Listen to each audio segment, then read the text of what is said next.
আসসালামু আলাইকুম প্রিয় দর্শক এবং অভিভাবক যারা শুনছেন, আজকে আমি শিশুদের টিকাদান বিষয়ক কিছু কথা আপনাদেরকে শোনাবো। আমরা শিশুদের টিকাদান নিয়ে অনেক ধরনের মনে প্রশ্ন আসে, আমরা কি করব না, এগুলো নিয়ে অনেক সময় আমাদের মধ্যে বিভিন্ন দ্বিধা কাজ করে। শিশুদেরকে আমরা কেন টিকা দিই? আমরা জানি যে একটা শিশু জন্মের পরে বিভিন্ন ধরনের রোগ ব্যাধির সম্মুখীন হতে পারে। এই রোগ ব্যাধিগুলো থেকে আমরা যদি একটা শিশুকে সুরক্ষা দিতে চাই, তাহলে তাকে বিভিন্ন ধরনের টিকা দিয়ে আমরা শিশু রক্ষা দিতে পারি।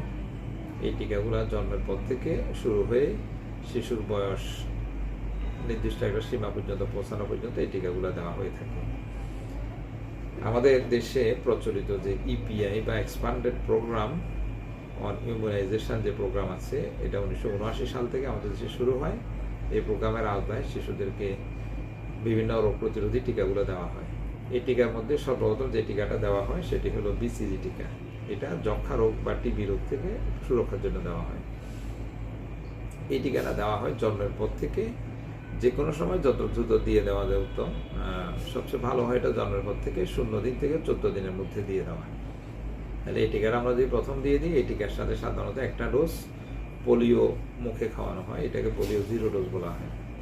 এরপর মূল টিকাগুলো দেওয়া শুরু হয় সাধারণত জন্মের পরে 6 সপ্তাহ থেকে। তো 6 সপ্তাহ মানে 42 দিন। আবার আমরা যদি সাধারণভাবে মাসের হিসাব ধরি, এটা 45 দিন বা 1.5 মাস। তাহলে এই 1.5 মাস থেকে আমরা যে টিকা শুরু করব, এই টিকাটা আমরা দিব 1.5 মাস, 2.5 মাস, 3.5 মাস। তাহলে মূল টিকাগুলো এই সময়ের মধ্যেই দেওয়া হয়ে যায়। এই সময় যে টিকাগুলো শিশুদেরকে দেওয়া হয় তার মধ্যে একটা হলো পেন্টা ডিপিটি। তো পেন্টা শব্দটার মানে হলো 5। এখানে ডিপিটি মানে ডিপথেরিয়া, পার্টুসিস বা হুপিং কফ এবং টিটানাস, এই 3টা।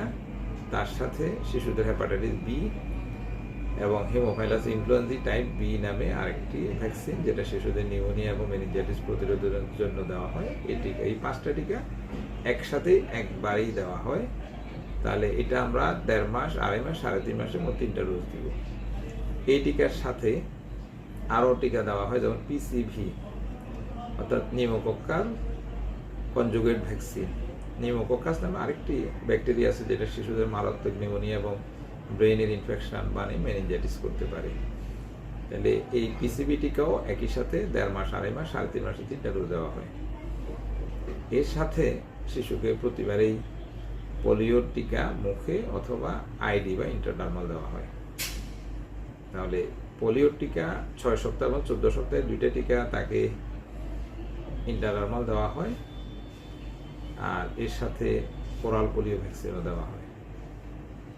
এই ভ্যাকসিনগুলোর সাথে যখন প্রথম কোর্সটা শেষ হয় 3.5 মাসে, তারপর শিশুকে 9 মাস বয়সের সময় দেওয়া হয় হামের প্রথম টিকা। এখানে হামের সাথে রুবেলা নামে আরেকটা ভাইরাসের জন্য দেওয়া হয়। তাহলে MR টিকা, এটা 9 মাসের সময় দেওয়া হয় 1 ডোজ। তার 6 মাস পরে শিশুর বয়স যখন 15 মাস হয়, তখন তাকে আরেকটি টিকা দেওয়া হয় হামের 2য় ডোজ। এই টিকাটা দেওয়া হয়ে গেলে শিশুর ইপিআই শিডিউলে টিকাদান কমপ্লিট হয়। তখন আমরা বলি যে এই শিশুটা ইপিআই অনুযায়ী পূর্ণ টিকা দিয়েছে। এই টিকার বাইরে আরও কিছু টিকা আছে যেটা আমরা শিশুকে দিতে পারি। তার মধ্যে একটি হলো ডায়রিয়ার টিকা বা রোটা ভাইরাসের টিকা। এই টিকাটা বাংলাদেশে 2 রকম টিকা পাওয়া যায়, একটা হলো রোটাটেক আর একটা হলো রোটারিক্স। রোটারিক্স টিকাটা গ্লাক্সোস্মিথক্লাইন তৈরি করতো এবং এটা একসময় বাংলাদেশে অ্যাভেলেবেল ছিল। এখন বর্তমানে খুব বেশি এটা পাওয়া যায় না। বাংলাদেশে গ্লাক্সোর বিজনেস বন্ধ হওয়ার পর এটা ইন্টারন্যাশনাল মার্কেট থেকে খুব বেশি অ্যাভেলেবেল আসে না। তো রোটারিক্সটা 2 ডোজ 6 মাস পূর্ণ হওয়ার আগে 1 মাস ব্যবধানে 1.5 মাস থেকে 6 মাসের মধ্যে 2টা ডোজ টিকা দিলেই হয়। আর এর বাইরে যেটা বর্তমানে পাওয়া যায় অ্যাভেলেবেল, সেটা হলো রোটাটেক। রোটাটেকটা দিতে হয় 3 ডোজ। এটা 8 মাস বয়স পূর্ণ হওয়ার আগে 1 থেকে 1.5 মাস ব্যবধানে 1.5 মাস থেকে শুরু করে 8 মাসের মধ্যে মোট 3টা ডোজ দিতে হয়। এটা দিলে একটা উপকার এটা যে শিশুদের যেহেতু ডায়রিয়ার মূল কারণ রোটা ভাইরাস, তাহলে রোটা ভাইরাস জনিত ডায়রিয়ার আশঙ্কা অনেকটুকুই কমে যায়। এরপরে আরও কিছু টিকা আছে যেটা শিশুর 15 মাস বয়স পূর্ণ সরকারি টিকার শেষ ডোজ শেষ হওয়ার পরে আমরা দিতে পারি। যেমন শিশুদেরকে আমরা চিকেন পক্সের টিকা দিতে পারি, হেপাটাইটিস এর টিকা দিতে পারি, মেনিঙ্গোককাল ভ্যাকসিন দিতে পারি, তারপরে ইনফ্লুয়েঞ্জা বা ফ্লুয়ের টিকা দিতে পারি।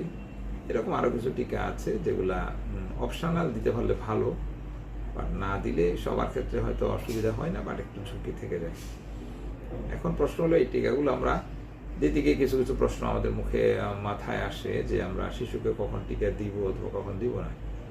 তাহলে একটা শিশু যদি গুরুতর কোনো রোগে আক্রান্ত থাকে, বেশি অসুস্থ থাকে, তখন আমরা টিকা দিব না।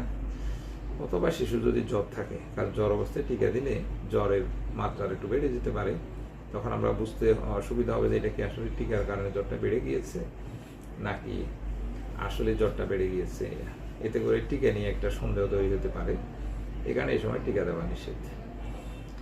এর বাইরে যে কোনো গুরুতর অসুস্থতা থাকলে সেই সময় আমরা টিকা না দিয়ে শিশুকে সুস্থ হওয়ার পরে টিকা দিব। এর বাইরে শিশুদের কিছু সাধারণ ওষুধ থাকে, যেমন কাশি, ঠান্ডা, সর্দি, একটু পেটের সামান্য অসুখ বা অন্য ছোটোখাটো অসুখ, এগুলোতে আসলে টিকা দিতে কোনো বাধা নেই।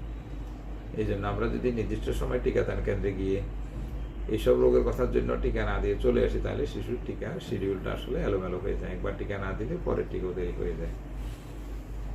আমরা শিশুকে কি ডেটের আগে টিকা দিব কিনা? না, ডেটের আগে আমরা কখনোই টিকা দিব না। একটা টিকা দেয় আরেকটা টিকার মিনিমাম 4 সপ্তাহ বা 1 মাস গ্যাপ লাগে। এই সময়ের আগে টিকা দিলে ওই টিকাটা কাজ করবে না, তাহলে আমরা তার আগে টিকা দিব না। তাহলে পরে দিলে কত পরে? আমরা 4 সপ্তাহ পার হয়ে গেলে নির্দিষ্ট ডেটেই টিকা দিব।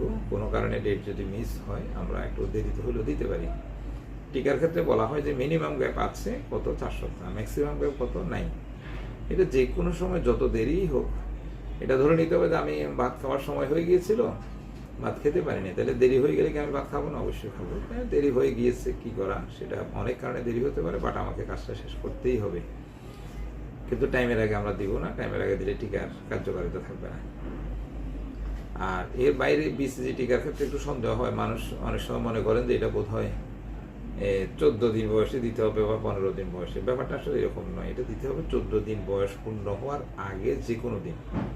কারণ আপনি যেহেতু 1.5 মাস বয়সে পরবর্তী টিকাগুলো দিবেন, তাহলে একটা বিসিজি টিকা দিলে আপনি 1 মাস টিকা দিতে পারবেন না। তাহলে 14 বা 15 দিনের মধ্যে যদি বিসিজিটা দেওয়া হয়, ঠিক 1.5 মাস পরে পরবর্তী মূল টিকা যখন শুরু করবেন, কোনো অসুবিধা নেই। এখন যদি আপনি এর মধ্যে না দেন, তাহলে আরও দেরি হয়ে গেলে পরের টিকাও পিছিয়ে যাবে। এই জন্য বিসিজি টিকা কোনো কারণে দিতে না পারলে আর 14 দিন বা 15 দিনের পর আমরা দিব না, তখন আমরা 1.5 মাসের যে টিকা তখন আমরা দিতে পারবো একসাথে। এটাই হলো আমাদের আজকের কিছু টিকা সম্পর্কিত জিজ্ঞাসা এবং তার জবাব।